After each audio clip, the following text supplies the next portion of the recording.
Oh my god. There we go. Oh boy. It's crazy.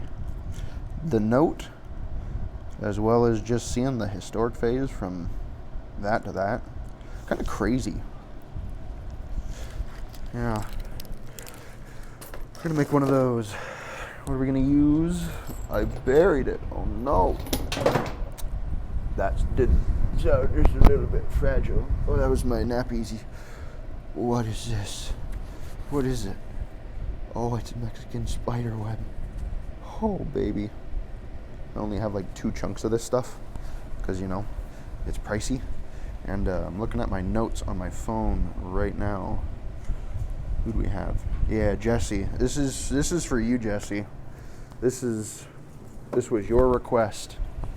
And I'll be damned if I didn't honor it. And I was kind of worried because I was feeling that those issue points were a lot smaller than they actually were. And I think I can manage that. Those notches, though, those shallow entry notches, I won't lie, that is one of the big things that stresses me out just a little bit. Just a little bit. I think I can do it, but, you know, I should say too, and this sounds really, really silly, this stuff naps just slightly differently than like your regular black obsidian. If you've ever used like a really, really high grade mahogany, that's kind of like, it feels really plasticky and like snappy. I don't know. I was at a nap-in and I gave a guy a chunk, which is where some of my other chunks went. Super cool guy though. He was filled with knowledge and answered so many of my questions. I thought I'd treat him something special. It's like, he said it's like springy, which I don't know. It definitely has like a feel to it. Again, like, hold on. Yeah. Here. Like some of this stuff. Like it feels like you're napping this stuff, where it's like, I don't know. It works. It just works pleasantly. And it's not like a low grade either. You can definitely tell that, you know, as far as obsidian goes. It's quite nice. Or at least I was given nice pieces. I'm sure there's some real stinkers out there, but look at it. There's no translucency to it at all. Look at the fracture waves in there. That's sick. It is really cool stuff, which is why I was like, oh, Jesse, you're a genius. And I never really tried an issue point. I should save. I'm going to try to just keep all the flakes down there. I will be collecting some for myself, because these would make for beautiful, beautiful jewelry. Mini jewelry points. Just shot that over the top. So sometimes when I'm running into stuff like that where I just have a really, really steep edge, if I can place it just right on one of these low platforms and mess with my angle, you can get it to scoop up and over where it pops that all off. I don't know how helpful that is. I just like to show it. Sometimes it doesn't work, so you got to be careful. Yeah, I want to say that I would only do it with obsidian most of the time, unless I'm using like a really, really high quality chert. You know, one that just worked. Whoop, my mic. Oh, come back. Not bad. Do I still got mic connection? I do. Okay. The clip fell off. But yeah, I wouldn't do that with rock unless I was working with a very, very cooperative stone. And you know, obsidian's pretty dang cooperative. Look at me. I remember that was a question I asked the guy while I was at the nap-in. I was like, what would they have called this? Like, just what would this have been to them? Like, it had to have been something different, because, you know, they didn't call it obsidian. That's what we called it. They had their own name for it. And I'm sure that there's something somewhere that gives information on what that was, but I don't know it. And I've always wondered. Also, I'm sure you might have noticed my new leather leg pads. So I wear through my pants. Like, I burn through them. it's not going to focus because you see blood on there. I use my work pants. So I got a piece of leather from a guy. It used to be his. You can see his little arrow template. I added my Smolzilla makes and my name on it. So now that's padding my pants and keeping my legs safe. I did have like a leather pad before, but it was like a hard leather pad. This stuff's actually like soft, because the hard stuff, my knuckles would go raw after a little while. Maybe I just got soft hands, but yeah, I was like, yeah, dang, this sucks. But I should definitely tell the story, because there's a lot more to this leather than that, and I got a lot of work to do, and you guys are going to be here, so let's get into some story time. So here recently, I usually celebrate Halloween with my buddies.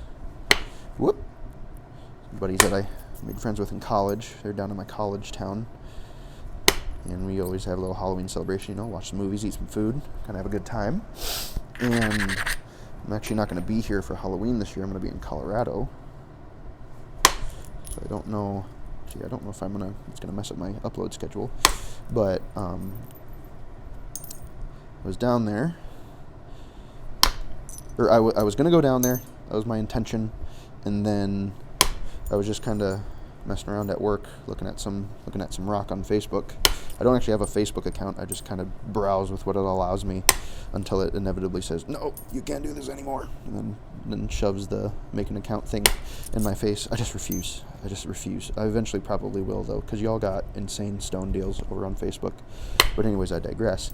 I was on the looking at some rock, and there was a dude in the comments who was like, hey, just a reminder, there's a Rock and Gem show in Des Moines this weekend. And I was like, well, shoot, that's the weekend I'm going. And I wasn't going to be at my buddy's place until the afternoon. And Ames is only like 30 minutes north of Des Moines. So I was like, well, crap, I'm just going to go there and see what's there. Because, I do just like rocks. But there was also a guy there who was doing the napping. And I was like, oh, my goodness, this is the perfect chance to network, make some connections, talk to a new guy. And it's exactly what happened. I got there. He was still setting up. I think I just completely floored him at first sight, because he hadn't even set up all his stuff yet, and he was just kind of working. And I was like, hey Terry, how you doing? And I just kind of went in on things. I just started talking because I was excited, and I gave him like 8 preforms to use of some cool stuff. And he was just completely taken aback. I think I just shocked the words out of him, because he was like, wow, this is crazy. So got to talk to him a little bit more once he got all his stuff set up and his bearings. And we were talking about, there was another dude there. His name was Tom. And he was actually getting out of the napping game, or at least he was going to severely downsize because he was moving. So he was like, yeah, you should go talk to Tom. So I go talk to Tom, and he was like, yep, I'm lightening stock. I'm moving away to the Philippines, and it's just expensive to take a bunch of stuff. I'm going to keep some stuff for myself, but I'm looking to offload some other stuff to another napper. So I got extremely lucky, and I was like, well, what do you got? And he's like, well, I'll sell you 200 pounds of stone for $100. And I was like, hot diggity dog, what a deal. 100% I will take that deal. Mighty fine deal. But yeah, turns out Tom was a liar. He gave me 300 pounds of stone for $100, and I'm not kidding you. It was one of those funny cases where, you like go to someone's house after seeing them, and you don't really expect it to look the way that it does, and you're like, huh, interesting. Because that was my immediate first impression. I was like, Tom doesn't live in something that I would expect him to live in. It's from like outward appearance and stuff. And he brings me downstairs and shows me a little napping setup, all of his tools and stuff, and there's all kinds of boxes and buckets that are filled with flakes and other rock, and he just starts piling it on. He's like, oh, here, you'll like this. Ooh, this is some of my favorite stuff. You gotta try this. This is real good stuff. I'm like, oh, you don't want that. This will mess a guy up.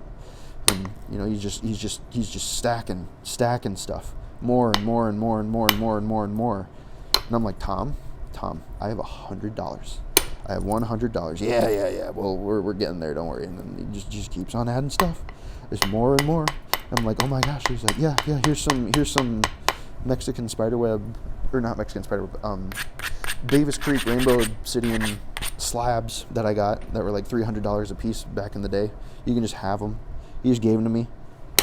He gave me like so many slabs, so many really nice slabs. He gave me obsidian I'd never seen before. He gave me like green obsidian, and I'm like 90% sure that stuff is like crazy rare.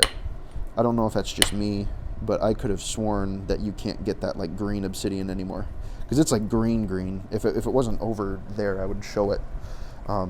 But he gave me like some of that. He gave me cullet glass. He collected a bunch of Burlington because he lived in Missouri for a while, which is great for me because now I have like more stuff for my Iowa Point series. Like here, a couple pieces I have just near me.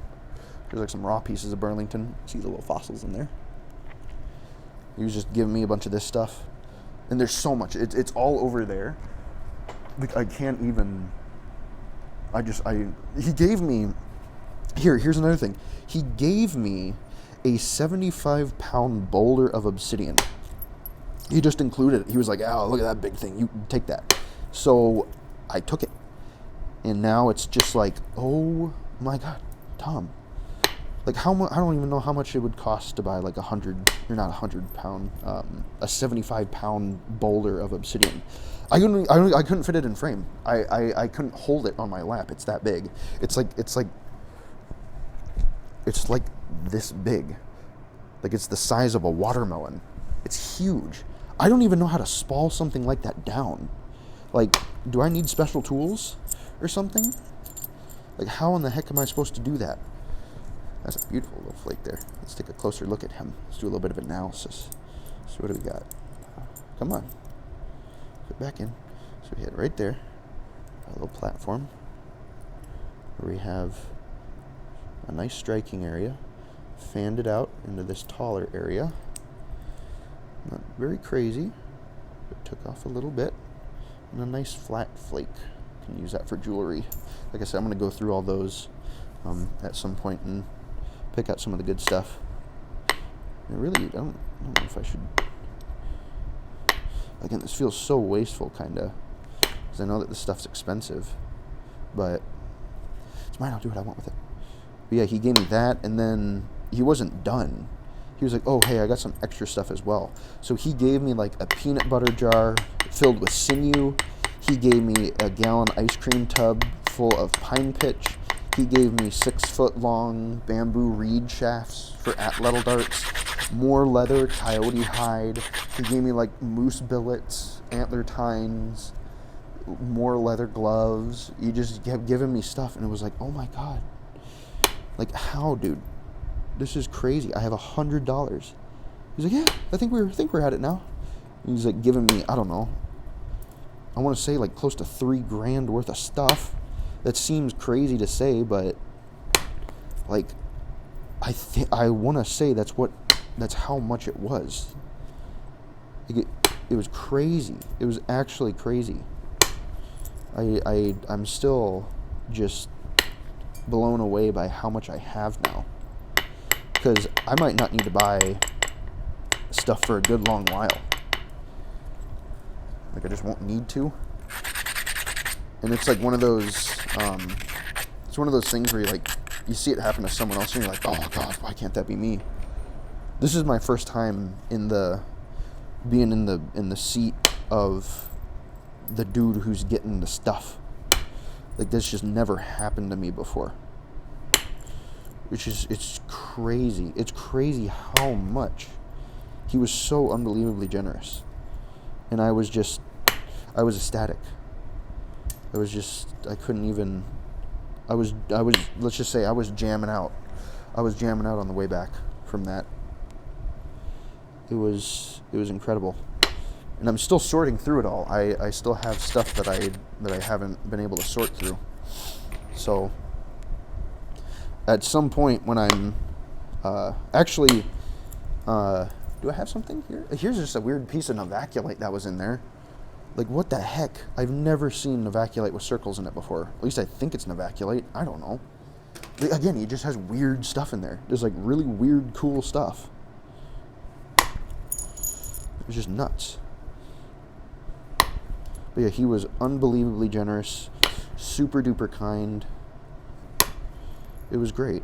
It was awesome. It was wonderful. I feel blessed.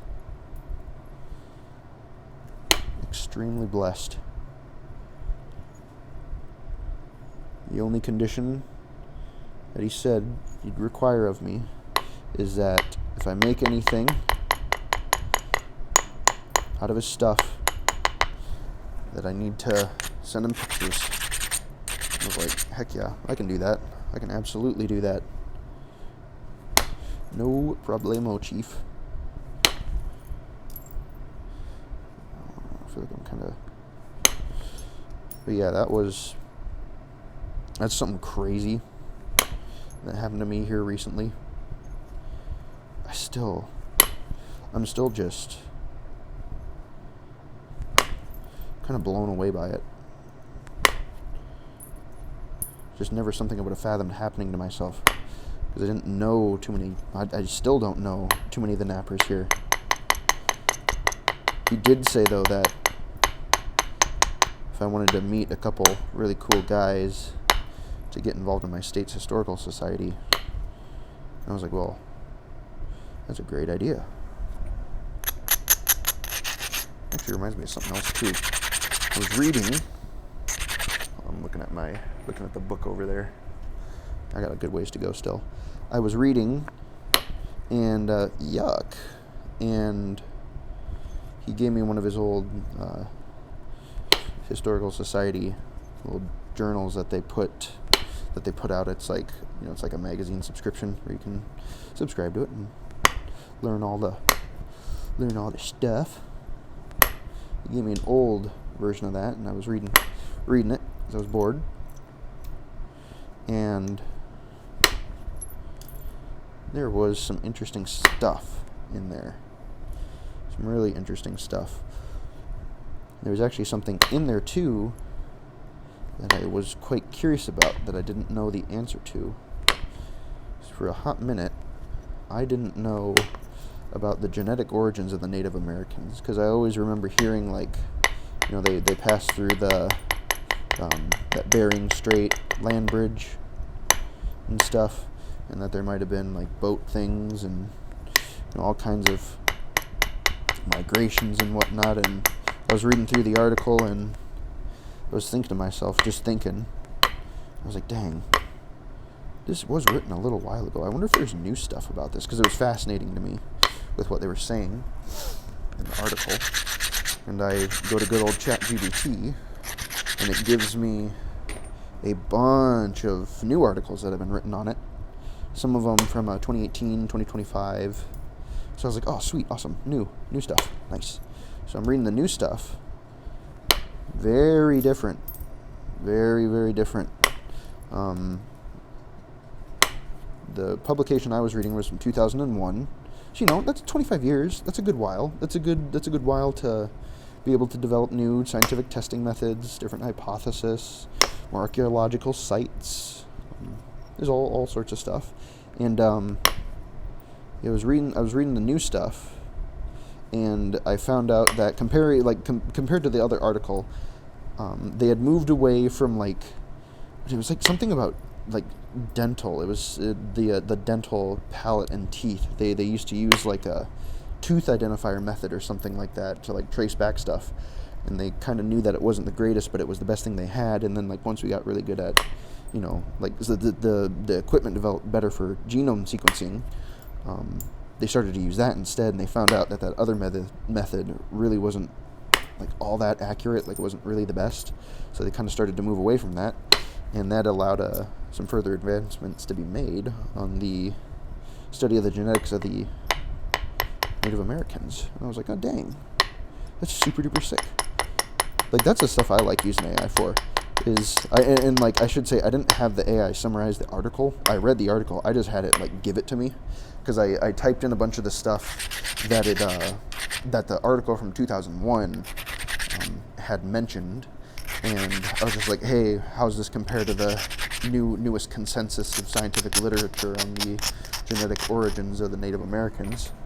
And it spit all that stuff out at me, and I was like, huh, dang, they've actually done quite a bit of really cool stuff. Again, like, that's just archaeology for you. It changes with technology, discoveries. It's always kind of adapting, especially with that, like, you know, the early inhabitants of America stuff.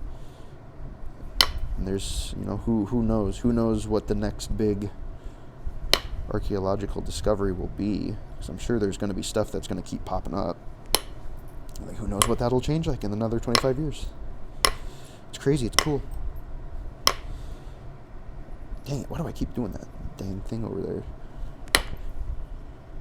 Excuse me? Excuse me. There we go.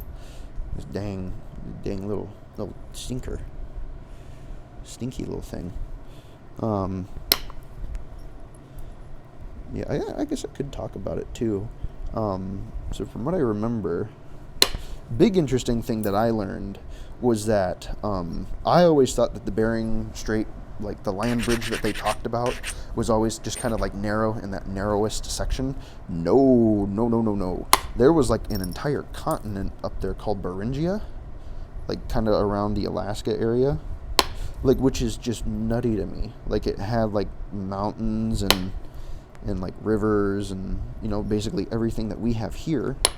It was just exposed by the amount of water that was contained in the glaciers covering North America at the time. Which again made sense to me too, because it was like, well, that's why nobody was hanging out there at that time, is because it was inhospitable and just covered in a crap ton of nasty ice. Nobody wants to live on ice. But yeah, I learned about that. That was the first big thing that I learned, because that was just kind of like a crazy revelation. Like, just thinking about that, it made me ponder, like, well, what archaeological sites would be in that area? Like, that's crazy, because it's just, you know, it's all under the ocean right now, and there's, I don't know, I would assume that there's absolutely, I had to expect that for a crack. There's just absolutely no way to get to them, because it's under the ocean. And, like, who knows what, like, ocean current and, like, sediment and stuff has, you know, it's all, you know, probably moved around a bit too. Maybe, I don't know, maybe some of it's even gone from plate tectonics, but it just makes a guy wonder what's, you know, what would have been, what would we have been able to find out from being able to access all that. Like, that'd be crazy, you know. I don't think there's really going to be much of an archaeological push for that sort of stuff in my lifetime. If so, that'd be, God, I really just got to stop putting stuff into that step fracture, because now it's just getting huge. Did I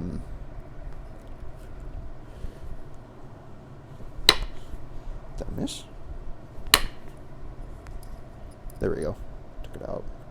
I went from there, up and around. Need up into it. Just a little bit. There's a little bit left there, but no. But yeah, that was the first thing where I was like, dang, that's sick. That's so cool. And then there was some stuff, you know, about how everything started out. So from what I gather, or from what I gathered from reading, and if there's any corrections that anybody wants to make, by all means, you are more than welcome to do so. Respectfully, please. But what my understanding is that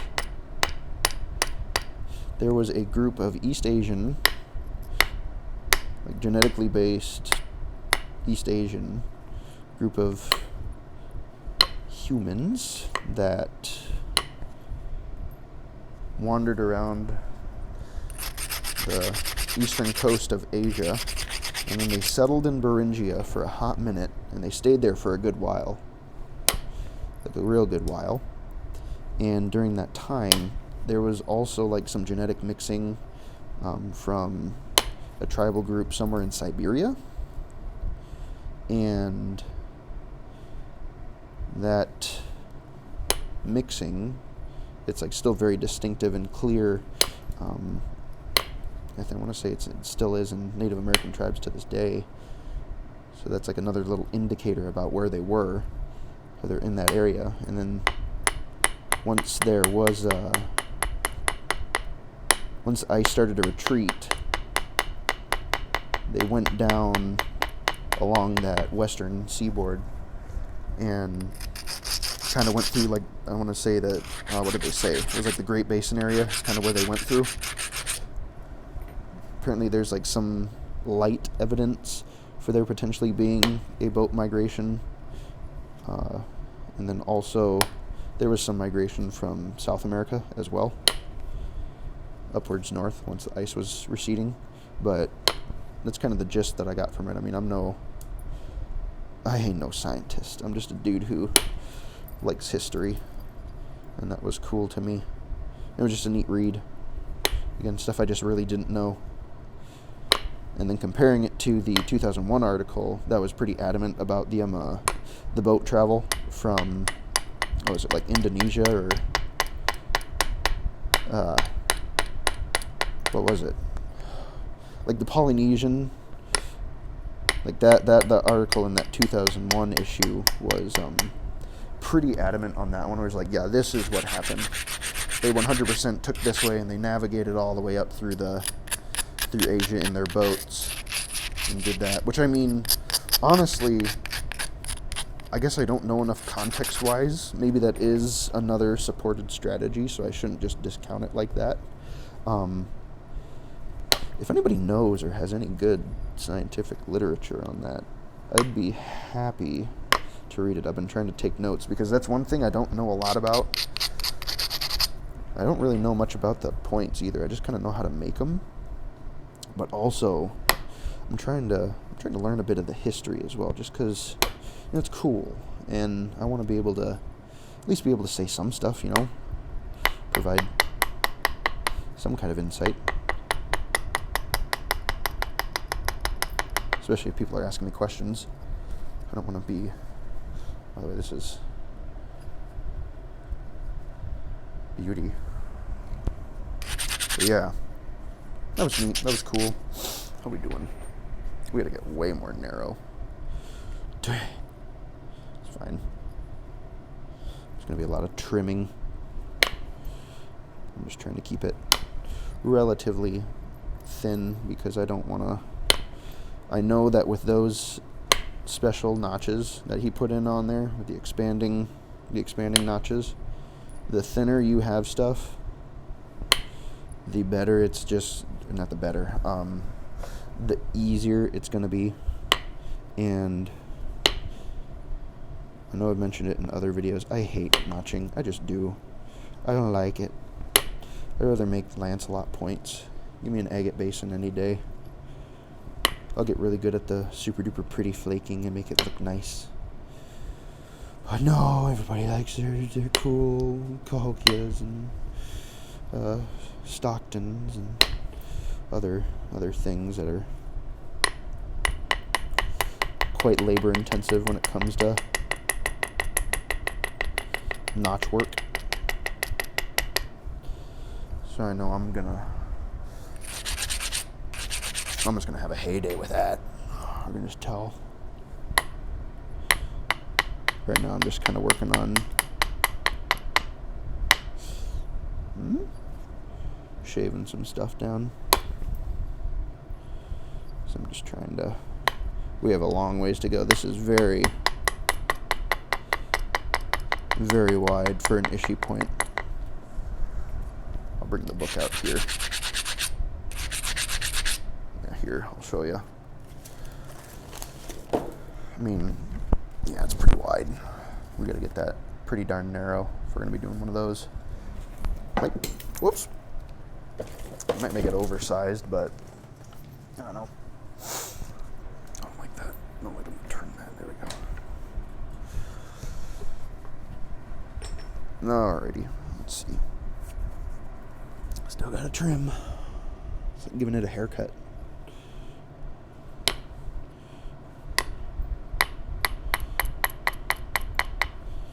Yeah, we gotta really...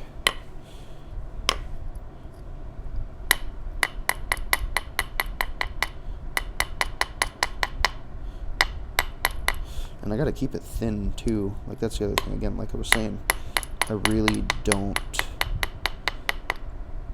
I don't want to struggle with those notches. I just know. God, just thinking about them makes me ill. Ugh. Please, I gotta show mercy to me. Should be mad at anybody. It's Jesse. Jesse, you dog. How could you? How could you do this to me? I'm gonna get emotional. Squeeze me. There we go.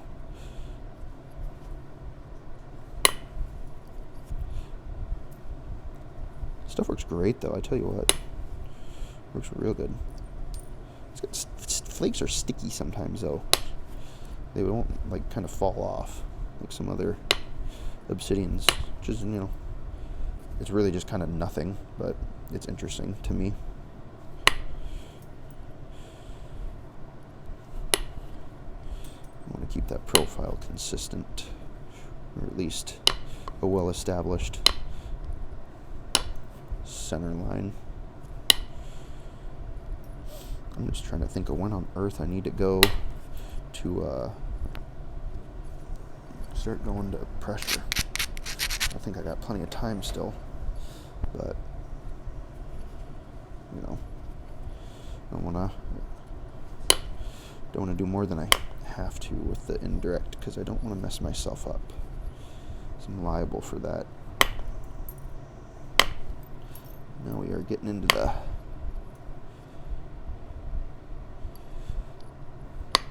scary zone. This is where the Halloween season starts. I'm gonna see a pumpkin and it's gonna make me scream. Oh, that'd be so sick. I just thought of, like, I don't know, doing like some wind twos out of this stuff, along with, like, I don't know, like an orange agate or something. Like a neon orange agate. That would have some serious style points.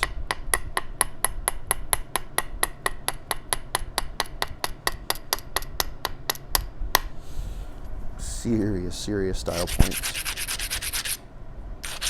Orange and blue is just one of those combinations that is just nice. It's pretty. It's aesthetically pleasing.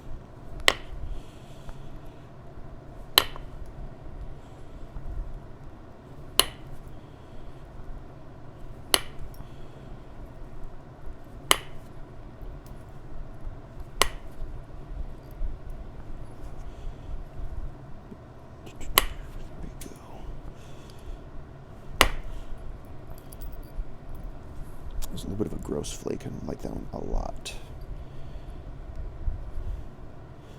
That doesn't seem nearly braided enough.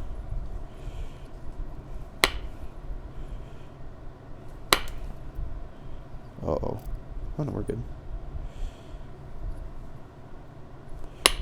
Thought she was auditioning to be an Olympic swimmer. I was like, please don't dive.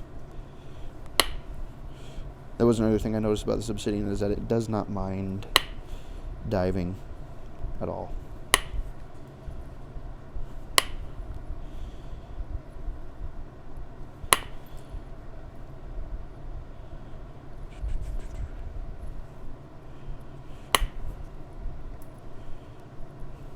We're getting there. We are getting there pretty darn well. Again, if I really slow down on the comments or commentary, because I'm starting to lock in. So we have gotten to the scary phase. Again, like I said, pumpkin could pop out at any moment. You gotta be ready. We don't know what they're planning. I'm gonna go to pressure for a little bit. Just a little bit. I need to do something too. Hold on. Around my finger.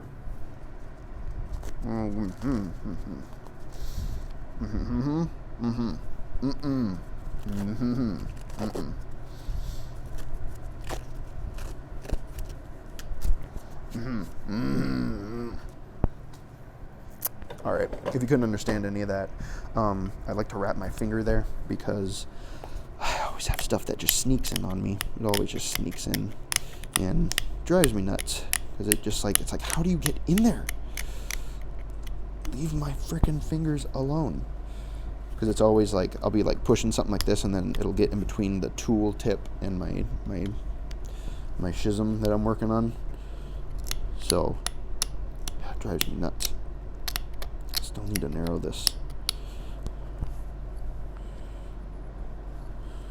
a good long ways. We're getting there though. We're really getting there. This could be a slightly longer video. That wouldn't really bother me. Like I said, I just need to be making videos. I've been so bad about it here. I've been working in the garage. I just haven't been recording anything.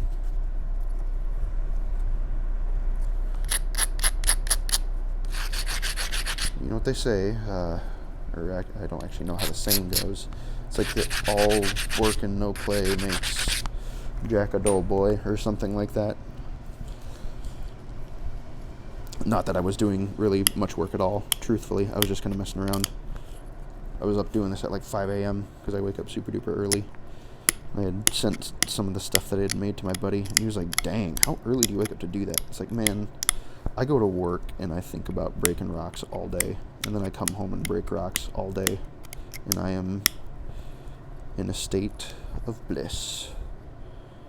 He's like, dang, well, never float your boat. Yeah.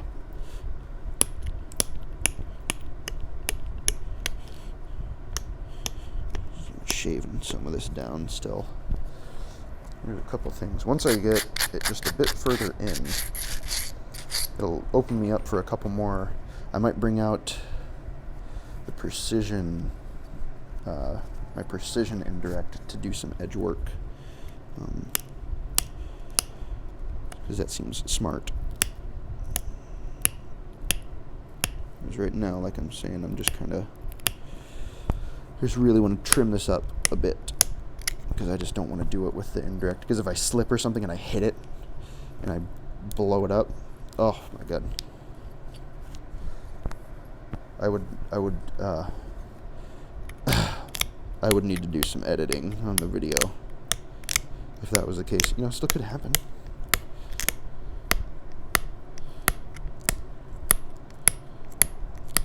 I think I can get this stuff thin enough though to where it won't really be too much of an issue.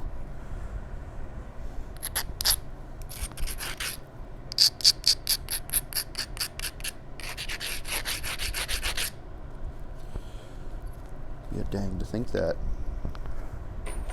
I wish poor old Ishi would have stuck around a little bit longer. Could have learned so much from the guy. I think he got what, like tuberculosis, because that's just what killed everybody back then. It's like, damn. It's like just a crazy story to begin with. I watched a very short video on it, not even a documentary. I want to watch a documentary on it sometime because it's just so fascinating. And it's just like, jeez, that's crazy. It's so crazy.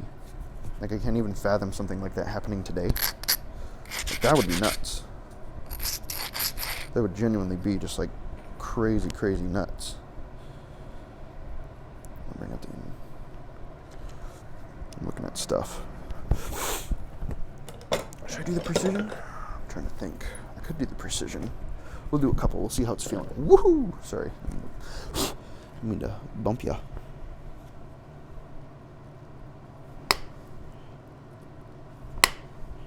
Ooh. Ooh. Nasty.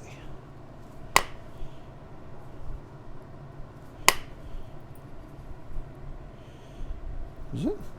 Hold on. Hold on a minute.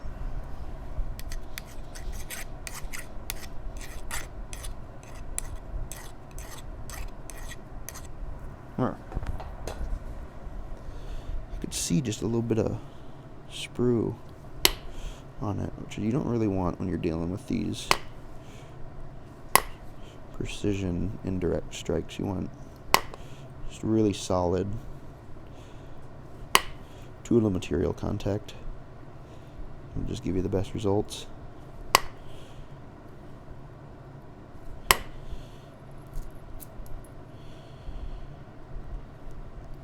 I'm just realizing I really haven't even made anything out of this stuff.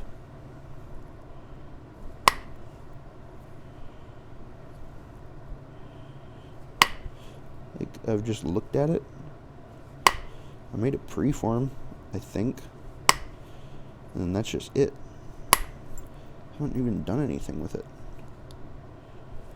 This is like the first thing that I'm doing with it. You know what? I think it's just fine. Sorry if I'm taking her out of frame. I need to get a feel for some stuff. I did that the wrong way. I should have done that the other way.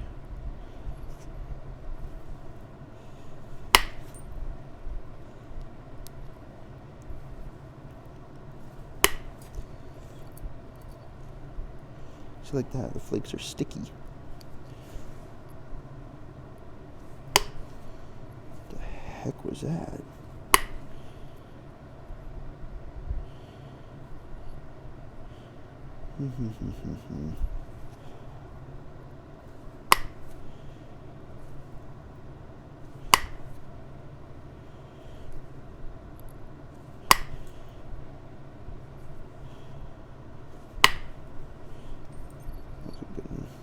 Needed that one.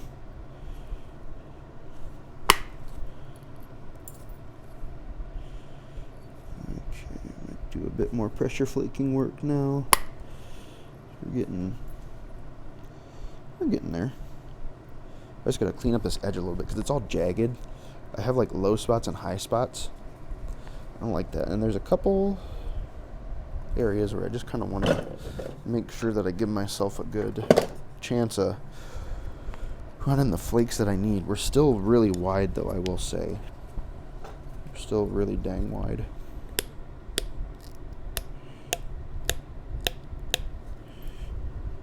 So I'm just going to I'm going to trim back the edge, but also try to trim it back in a way that brings that center line to a more consistent level. Just because it's a little all over the place right now, I won't lie. So I'd like to kind of clean that up if possible. Let's make it easier on myself. And once I braid, that'll clean it up just a little bit more. This side's not too bad. I'm going to leave. Can I straighten it? I do need to bring it in, actually.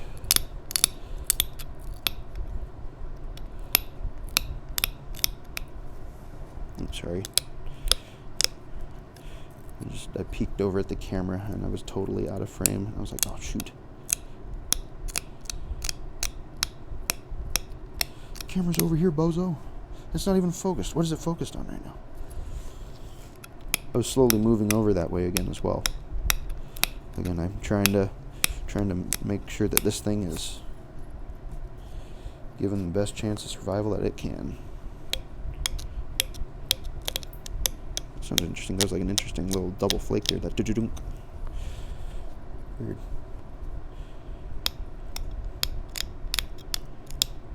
Real bringing it in.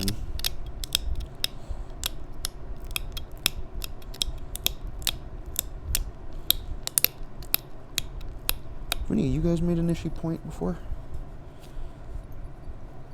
We're getting there still. It's just got to be a bit more narrow. Just ain't quite there. I'd have to do some work on the base.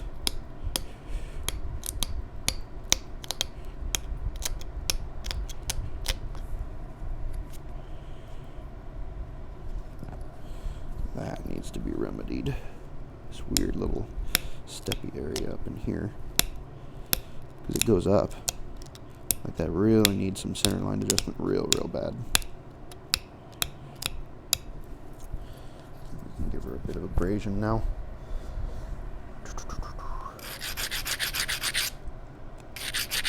Ew, I was chewing on my gum and something just crunched in my mouth. I'm becoming filled with rock flakes. Kind of want to, part of me almost wants to go to pressure now. Because this is, now we're in the scary zone.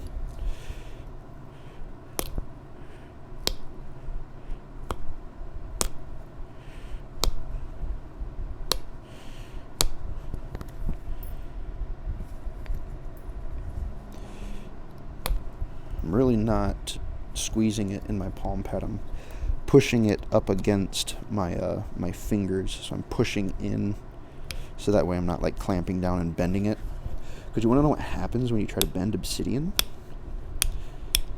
It goes kaboom, and then all that hard work just goes into like thousands of pieces.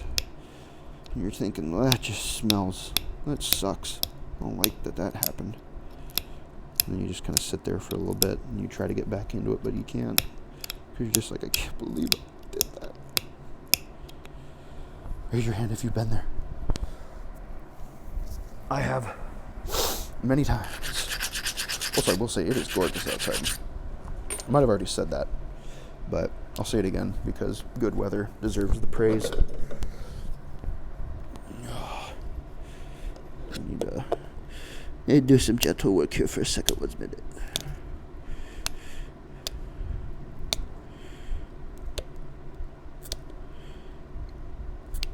You stinker.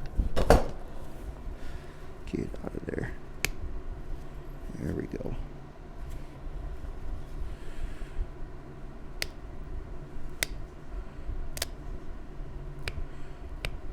Come on.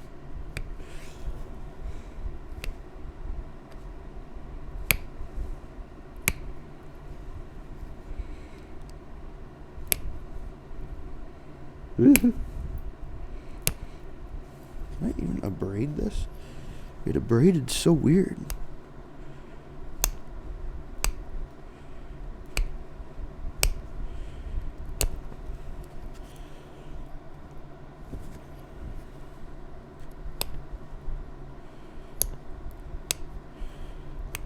I'm probably doing this edge way too fine for the stage that I'm at right now. I definitely have a little ways. I mean, I'm not that far off. So I don't want to say that I am. Looking at the picture, I think I still am, though. See, we still got a bunch of junk on this head that we gotta see how low that is right there, and how jaggy that is, and how low that spot is. I gotta trim. I gotta be very direct in my trimming to kind of remedy those spots, while also being mindful of the trimming areas I set up before. This is, we need to start getting this thin to be pointy.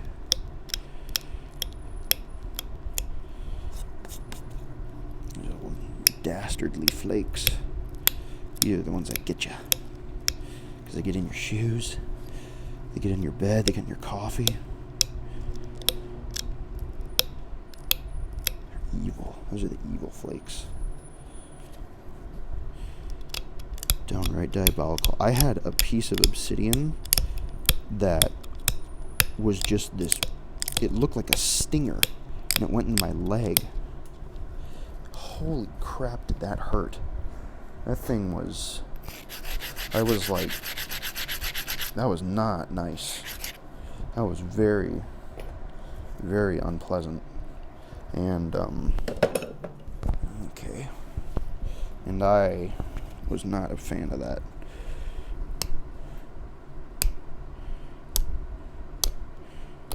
Why is it doing that?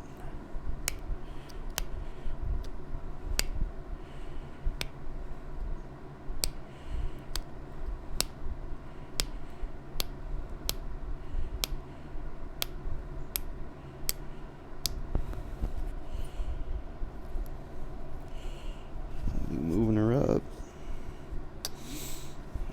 I still gotta trim this back a little bit because it's still too dang low for that center line. But that's fine because again, we still need to.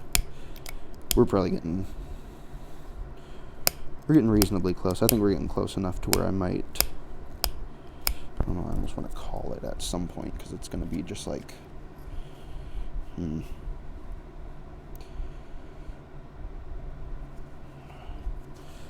trim this way. Maybe it can be opportunistic. Clean some stuff up. Sometimes you got to be opportunistic when you're doing something like this. I'm trying to take in some opportunities to thin out the section where I'm going to be doing the expanding notches.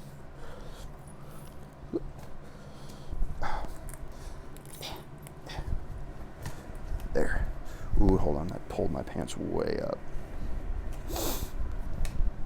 That was a, whoops, that was a flake funnel, is what I just made. Yucky. That didn't quite do what I needed it to do. Excuse me. Ooh, see, I didn't want that. I don't want that island to get much bigger.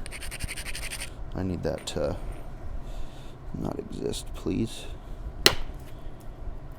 There we go. Thank you. I don't like how thin I made that section, but as far as that goes, actually not the worst.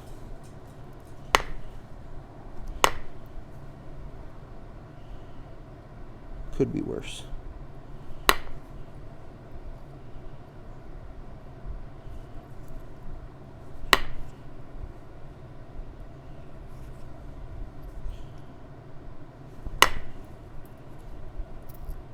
Ooh, could have gone just a little bit further to eaten up that step fracture, but we'll take it. It did well enough.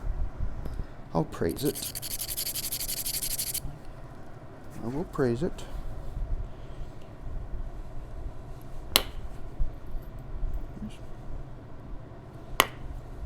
See, that's another thing too.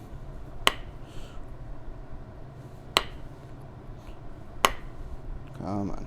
I'm trying to get that just right. There we go. That's another thing too, is once you pressure flake the profile super duper consistent, the indirect work can do like magical stuff. I learned that while I was practicing my Scott's Bluffs and stuff. Because you know how they can have the real nice pattern flaking on them. That can be kind of hard sometimes. It can be hard going from random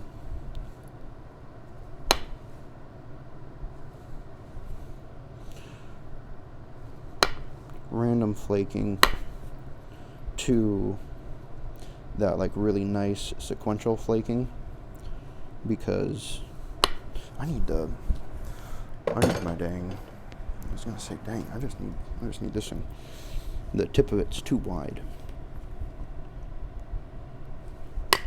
Yeah, if you have something like this, then you can do like real nice. Like I've gotten some pretty darn good oblique flaking with my little precision indirect instrument. Come on, baby. Be gentle. It's a fragile spot. I'll get that with pressure. I don't want to mess with that. It's starting to make me antsy.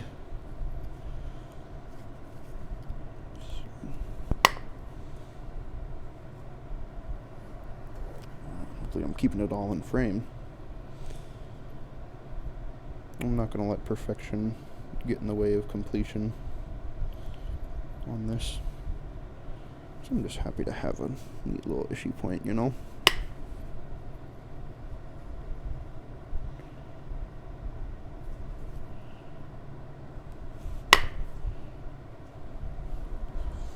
Yeah, I might. Let me see.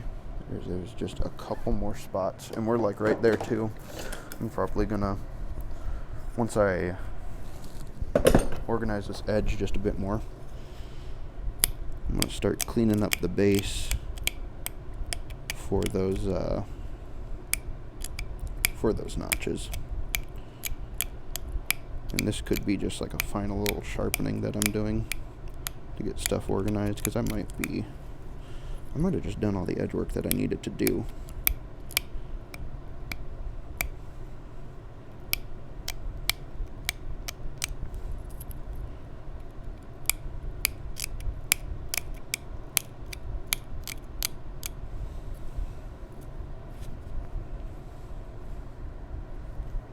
That wasn't too bad. still feel like I need it thinner, and that drives me nuts. Because it's like, how much thinner do you want me to go?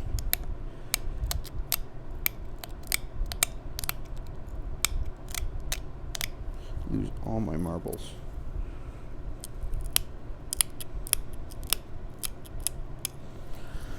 He makes those tips so sharp. Ishi, come on, bro. Oh. How could you do this to a guy?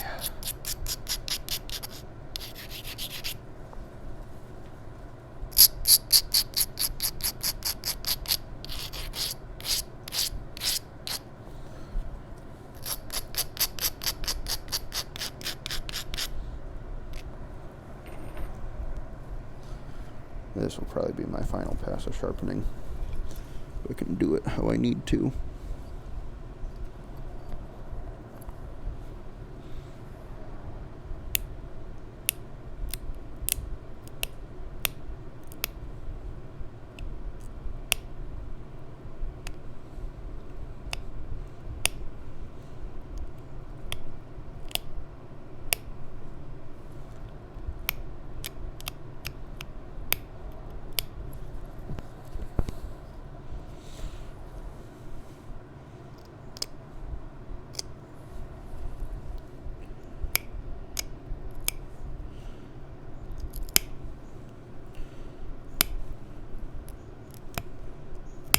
Targeting some areas right now.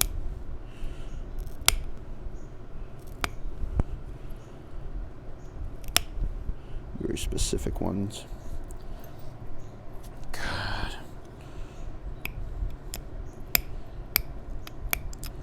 I'm like thinking about doing those notches, boys.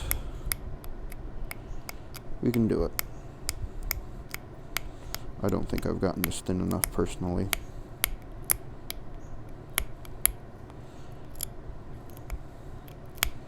That's just my humble opinion.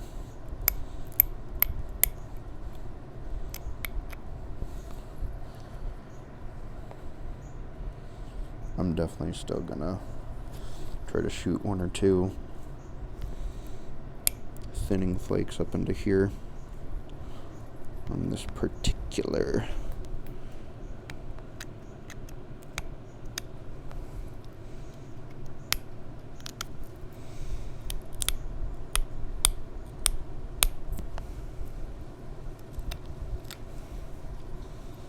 So now I gotta be careful. Like, this is the stage when you drop it, you could run into problems with blowing crap off. You know, all the nice fragile things that you spent all that time making look all fun and fancy. Yeah.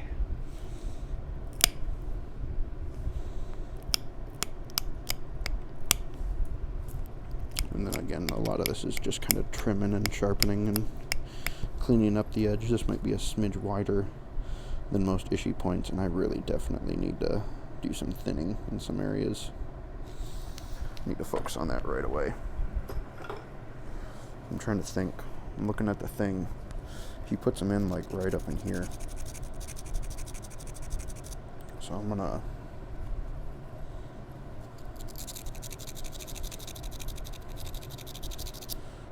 just really want that to be thin. I don't want to hinder myself. Oh boy, yeah, this will be a long video. You saw that hour mark. No, I don't want to break it up into 2 parts.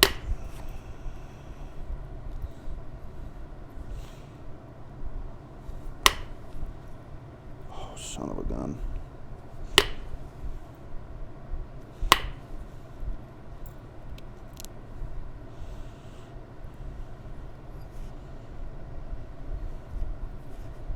Oh, yeah. This is way thick.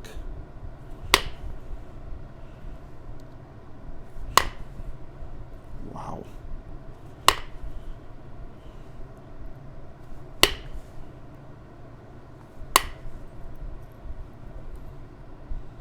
That didn't do nearly as much as I needed it to. Oh boy.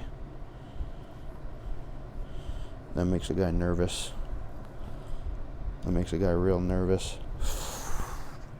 Now we gotta do it. Might as well get it over with.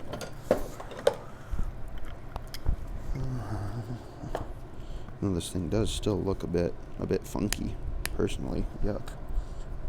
You can still see a little bit of weirdness to the profile, but that's what it is. Oh boy. So we gotta like go in. We're gonna make we're gonna make the incision. I've already ruined it. I've already popped out a bunch of stuff right there. Oh my goodness. Oh well. I don't know. We'll do what we can.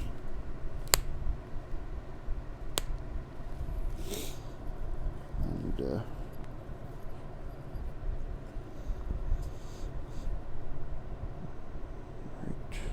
let's see right there. How is that? It's pretty dang close. Close enough for me.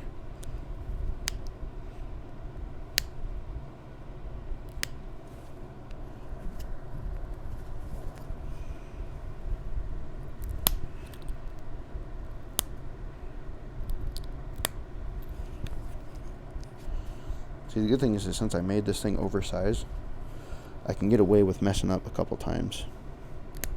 At least I think I can.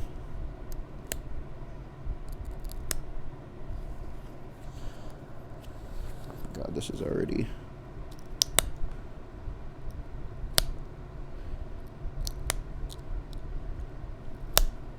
stressing me out.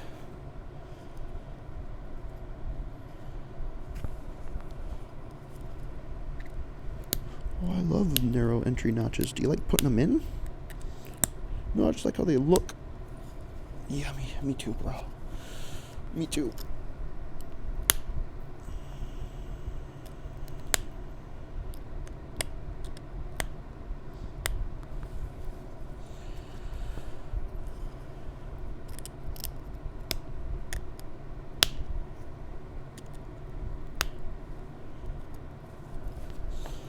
If some of this doesn't end up being in focus, I apologize. I am literally just trying to do it. And that can be kind of hard to have to juggle the filming and the notching at the same time. Especially with these issue points, because you got to go at them from like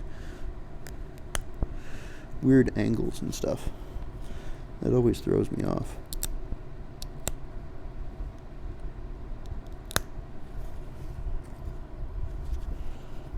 Yeah.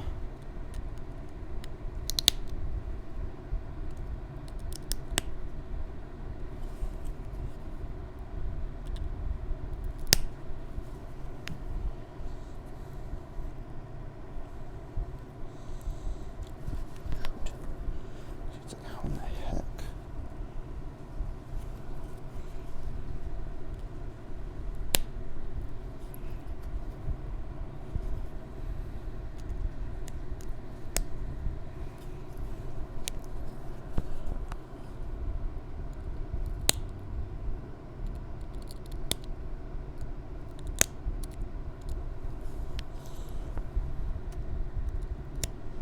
Oh, jeez. Oh, that's a bad spot. No.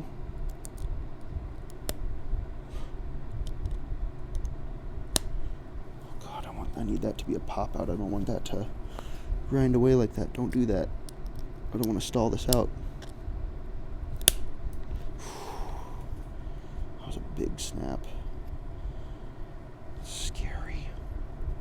It scares me every time I do it. I don't know where in the heck that flake just came from. Okay.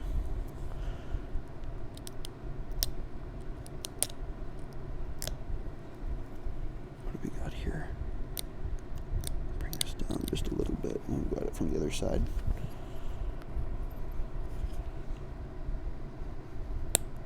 Yeah, there we go. Nice.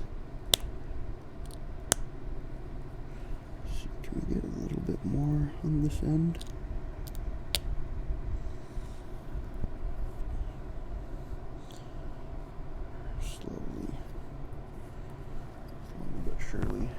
so long. He was such a pro.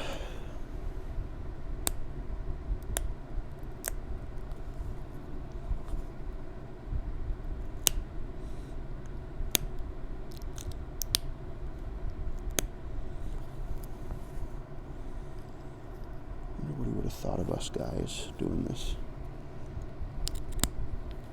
Oh, this is where we've gotten to the hard spot with this one now.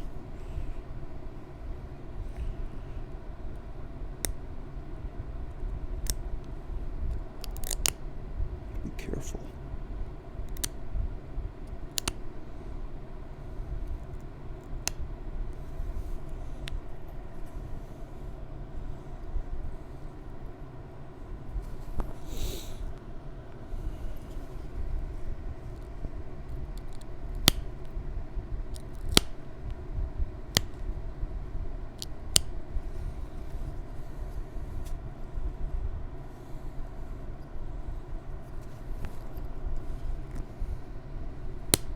The other side I'm feeling pretty dang good about, not gonna lie.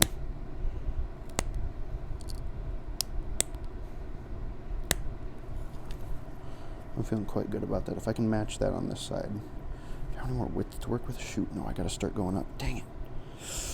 Ooh, this is pressure. This is pressure right here. Let me think here. Ooh, I gotta be careful when I pull down.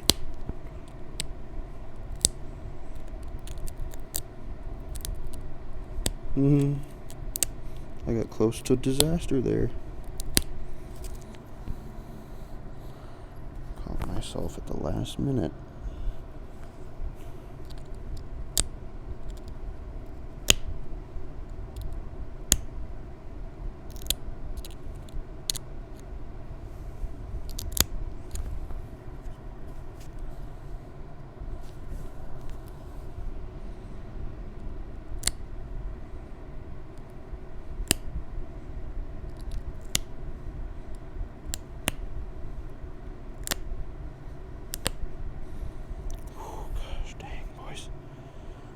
A little lopsided, but I'm starting to, again, I'm getting to that point where it's like, do I want perfection to get into the way of success?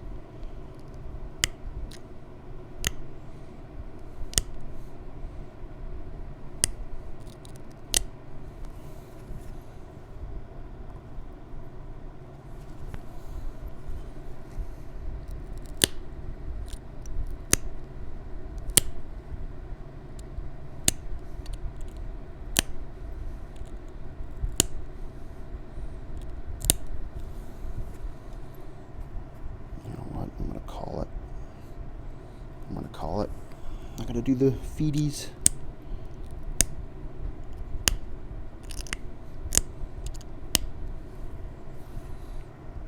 Yeah, I'll call it. Feed it up. These aren't too bad.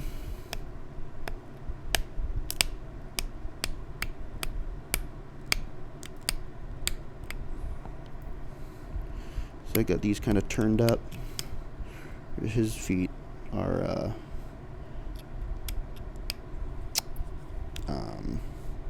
concave? Whoop. I forget the word. And now I'm scared. I don't want to break these notches off just by messing around with the pressure flaker. Let's flatten it out first so we can get a baseline of where the bottom of our notches are going to be. Even though this does look just quite cool as it is. I'm making an Ishi. I gotta finish it out all the way.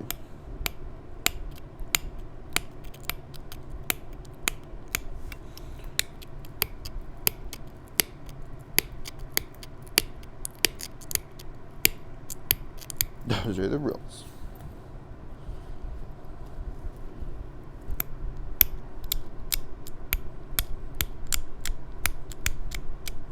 Yeah. Well, it's actually not too much longer of a video than I would have guessed. So we gotta swoop that up.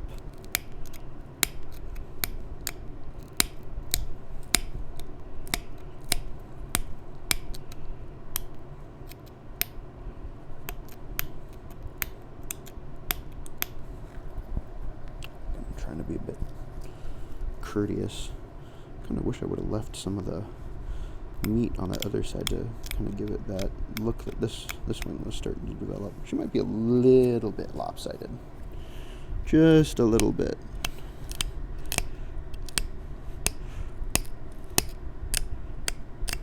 Hopefully Jessie doesn't crucify me. I'm sorry. Sorry, Jessie. I tried. I gave it my all. That looks kind of funny.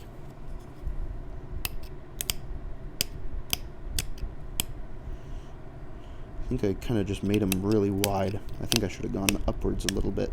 Yeah, I'm looking at the picture now. I did make it a bit funny. A lot funny, actually.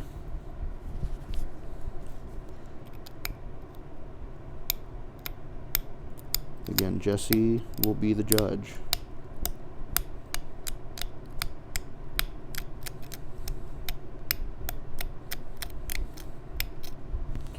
He deems it as suitable.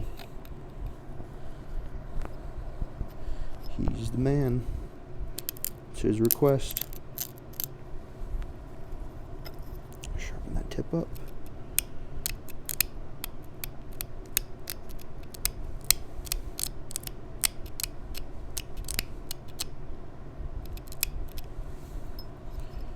Make it nice and sharp.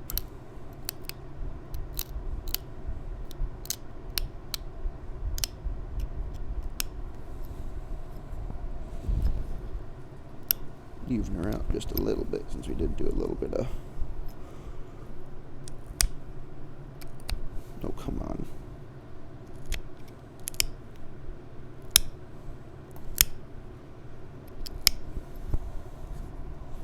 There.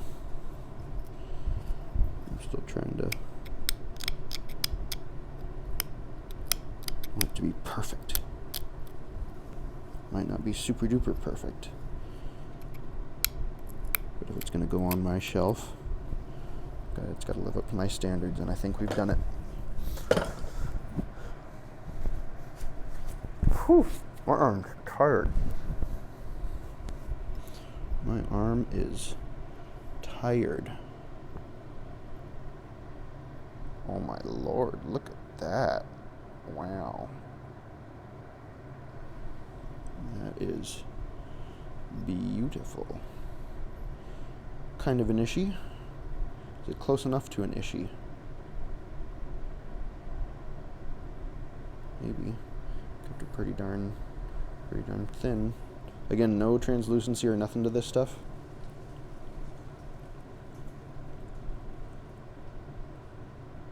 Hot diggity dog. Yeah, that'd kill some stuff. That'd kill it real good. And those flakes are so sweet. It's such a cool material. Yeah, there we go. Checked a to-do off the list. Hopefully you enjoyed it, Jessie. It was kind of fun. But yeah. Thanks for watching the video, guys, and I will catch you in the next one. Peace.